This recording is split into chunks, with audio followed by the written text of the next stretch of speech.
Hey, it's me, Shauna. Okay, here's what I want you to do. We're gonna make some baked potatoes. I want you to put away your tinfoil, put away your microwave safe dish, because we're gonna do it the old-fashioned way, and I'm gonna show you some of my tricks of the trade. Here we go. So first off, you want to start with some potatoes, of course. So here's what I have on hand. These are not ideal baking potatoes. Okay.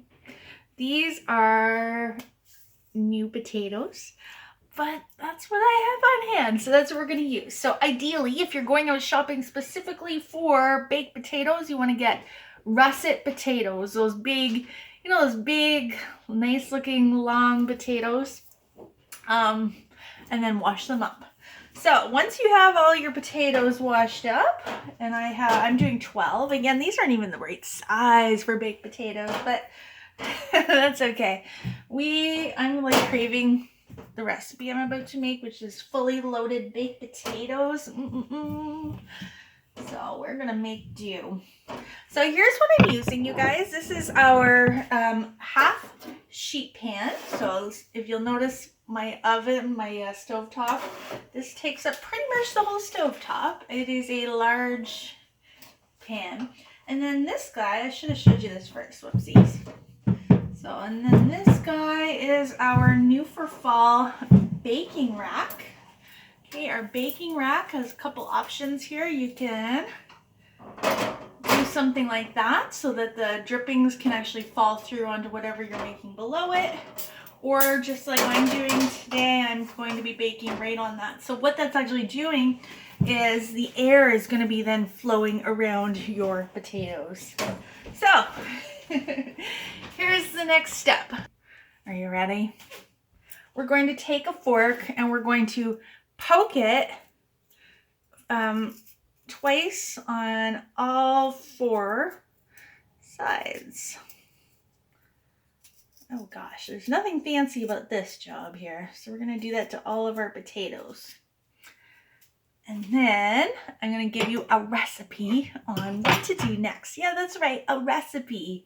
Don't just think throwing these in the oven is going to cut it. We have a next step to do. So the purpose of actually poking our potatoes, the way we're doing it, is not only to allow steam to escape, but it's going to be to allow our next step, which is the recipe for a brine, to seep in, okay? So it's going to actually season your potatoes, make them that much more delicious.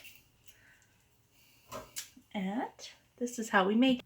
We are going to take 1/2 a cup of, I'm using really warm water, and 2 tablespoons of salt. We're just going to dissolve that in there. Stir it up. So you're actually going to be flavoring your potatoes with this, because some of this brine is going to actually seep into those holes that we poked. We're then just going to toss our potato into this salty water. Just give it a good toss and right onto the tray. And we'll do that with all of our potatoes.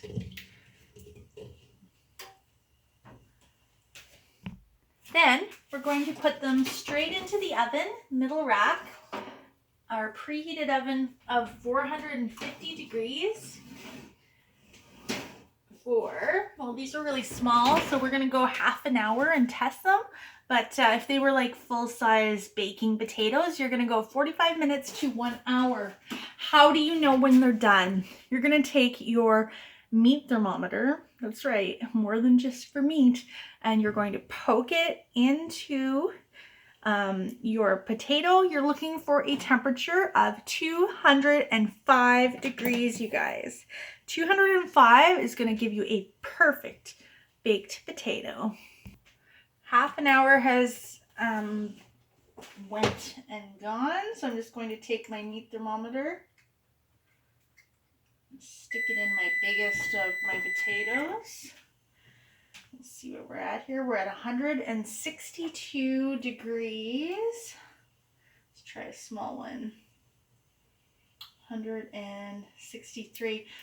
So we're looking for, like I said, 205. So I guess it will take the full 45 minutes. So back into the oven it goes. But you know what? It's good to test because I don't normally work in the smaller potatoes. So now you know.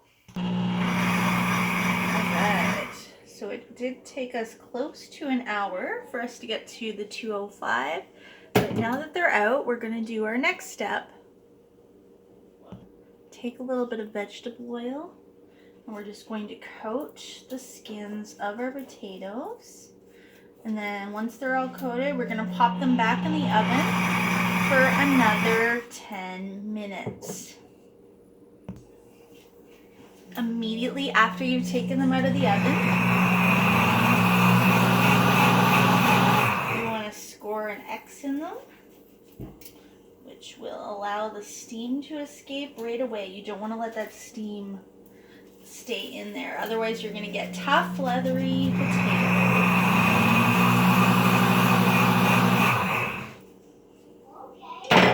And then you just open them up and fluff and load with your toppings and enjoy. And in case you're wondering what the sound is in the background, I am making some cheese sauce for our loaded baked potatoes in the cooking blender.